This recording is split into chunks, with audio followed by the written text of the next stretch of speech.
Was the story on Saturday, Pete, was the story how good Joaquin looked, or perhaps how not so good Colby looked, and then obviously the doctor's decision? What do you think? I didn't think the doctor's decision was terrible at all. I know Dana said afterwards, had it been Vegas, they would have kept it going, but that's a pretty gnarly cut. And honestly, I thought Colby was a passenger for the whole fight. I don't know where he's reading this kind of competitive fight. He saw this one-on-one fight. I did not see it that way. I think Joaquin Buckley, despite his press conference, did a much better job on the mic post-fight, right? Like we called out McGregor the last time he won a fight, and it was just like felt completely redundant. This time we had a bit of crowd participation going on.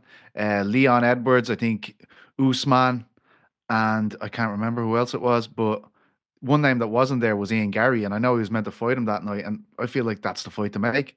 I still think that's the really good fight. They're in and around the same spot in the rankings. If Ian isn't going to fight Leon Edwards in London, which I would love him to do, I think why not set up Ian and Joaquin again? It kind of makes sense given that Joaquin has won this fight. Ian came up short against Shavkat. I think that's a great fight with title ramifications if they want to make it. Yeah, I don't think Ian is fighting Leon. I would be very surprised. I don't hate that as well. As someone in the super chat is saying, this is Mugen11120. Ariel Buckley walked off because Dana didn't give him props every single time he was asked about the fight and just kept glazing Colby how he survived. I wonder. I mean, if he was a bonus related as well. Like he didn't get a bonus. I wondered if that was something to do with it. You know, how could you be so mad at the guy? I mean, he stayed on the card. I know they were looking for other people to headline the card. He looked great. I don't know.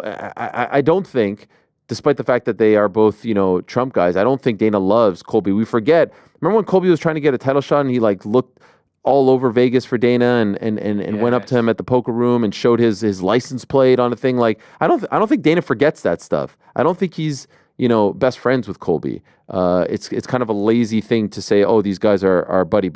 I don't feel that way. And so if he is upset about that, if he feels slighted about that, then more power to him. I don't even want this to take away from the performance. The performance was great. I was just surprised that he didn't use that as an opportunity to big up himself and have the final say this year, because he was literally the last guy to win a fight in the UFC. Rick, what did you think about the performance from Joaquin Buckley? Was that the story, or was it the lack thereof performance from Colby Covington? I think it's a little bit of column A, a little bit of column B.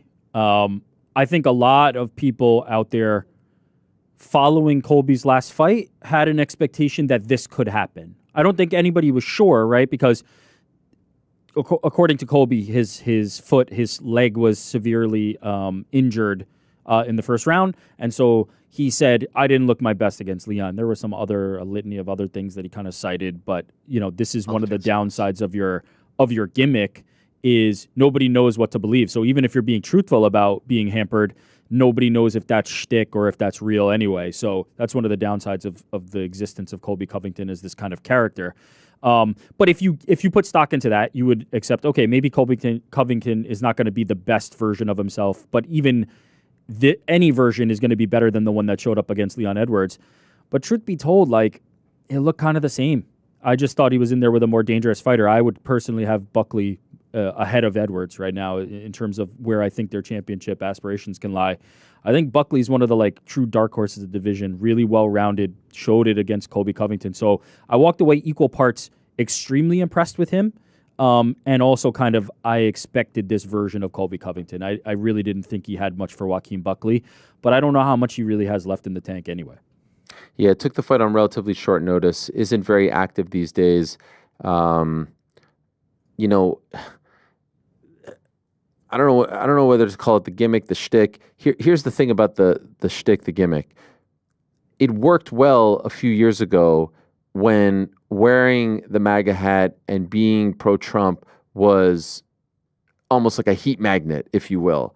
It's not a heat magnet, and certainly not in the world of the UFC, and certainly not in Florida.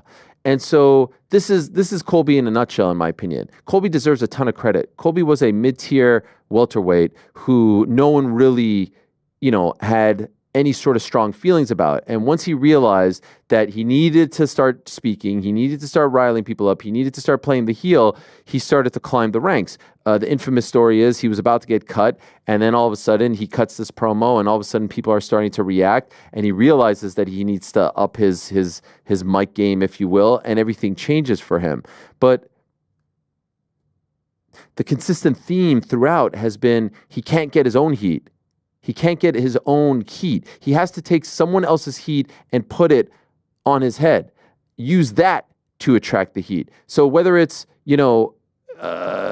being the Trump guy, or whether it's, the Kurt Angle song, or, trying to walk out with, the Trump, it's like everything is taking someone else's rub, if you will, and trying to put it on himself. And that at some point is going to wear thin. It has to be about you, by your substance. If everyone continues to think that you're playing a character, and everyone continues to feel and think that you are just getting heat because of your association, like I thought the Angle song was supremely lame. The Angle song is "You suck," so he wants people to then say it about him, and look, people are saying I suck. No, they're saying it because they've been programmed to say it, because they've been listening to that song for 20 years. It's not because they are really feeling that you suck or feeling some sort of way about you. And so even on Saturday, he didn't train with Chael for this fight. He has no real association with Chael other than their buddies. Chael bigs him up. Oregon, okay, fine. Hulk Hogan. No, it's getting other people's heat, good or bad, to react to you. The walkout was lame-o. Now, I will say this. People were giving him crap for the shirt being ripped already, and then he did the Hogan thing. Hogan's shirt was always ripped. It's just an easier way to get it done. So that should not be enough. Kayfabe, don't. It was always ripped. No. So people are trying to expose this like it's some, black eye on Colby. No, it's just another example of him using someone else's heat and putting it on himself in order to get the pop. And that shtick in its own right, or that mentality in its own right, wears thin. I still think he's a draw. I still think he's a player. I still think Ian versus Colby does big numbers, and others as well. Maybe not a title contender or anyone who's going to be, anyone who's going to be really challenging for that top spot anytime soon. But the way this fight ended was perfect. The way this fight ended was perfect for him, because now he could say he was robbed of the moment. He was turning it around, and the doctor stole it from him. Now, to back that up just a little bit, Dana White said at the post-fight press conference that if this fight was in Nevada, it would not have been stopped. And I tend to agree with him. Now, Florida isn't exactly, some random state, Minneapolis or Montana or some random state that doesn't usually host big fights, and all of a sudden the big spotlight is on them. But I did reach out to our good friend, Dr. Brian Suterer, who's been on this show before, who has, obviously brilliant takes when it comes to sports injuries and is a big fight fan as well. And I asked him what he thought of the stoppage. And this is what he said to me. And he said that I could share it on the program. He told me, I think she made the call a bit too quick. Like she hardly even wiped his eye to get a better look. You could get 10 docs in there and not get a consensus on it, which really stinks. I like it when we see an initial check and a warning of sorts, like, hey, this cut is really bad. If you can't protect it or it gets worse, we're stopping it. Always tough to see the immediate and quick stoppage in a sport where guys are stepping in there, accepting horrific health outcomes as a possibility. Then I asked him another question. He said, I don't think you can say she necessarily made the wrong call since there isn't a great objective way to judge it, but the nuance of the situation should matter. Is the fighter already struggling to protect themselves early or late in the fight? History of cuts? Have you been keeping a close eye on it so the fighter knows what's up, etc.? Also, the requirements to be a ringside doc in different states has variation. You don't actually have to be a sports medicine doc in most cases, and a lot of them are neurologists or internists, even, which is just insane to think about. So, unless I'm mistaken, I thought I did hear them say they're monitoring that cut between rounds. I'm pretty sure I did hear them say that. Okay, the doctor? Yes, the doctor and the ref, I believe, had a conversation about that. But by the way, this speaks to a much larger issue in MMA, which is the inconsistency across commissions, right? In one state, they may be more lenient, and in another state, it may be this, and it's just the downside of this thing across MMA, where all the different commissions have their own people. There is no uniformity. Some places the cuts stopped. Some places you get Irene Aldana with her head falling off, and like it takes till that. Like it's an MMA thing more so, I think, than like that specific commission thing. You know? Yeah. And to that point, by the way, he said Irene Aldana is the textbook example. How the heck that continues in one fight, but Colby's doesn't, is just nuts, and it can absolutely change a career trajectory. So. I think for Buckley, he obviously actually Buckley maybe seemed like a little bit annoyed that it ended. I think he was feeling good and maybe wanted the knockout or the big stoppage. And for Colby, it's the perfect out. Now the question is, where does Buckley go from here? If you're just trying to figure out the division. Thanks for watching this video. Hey, before you go, do me a favor, hit that sub button, give us a thumbs up, hit the little bell thingy as well. Leave us a nice comment or two. We appreciate you all very much.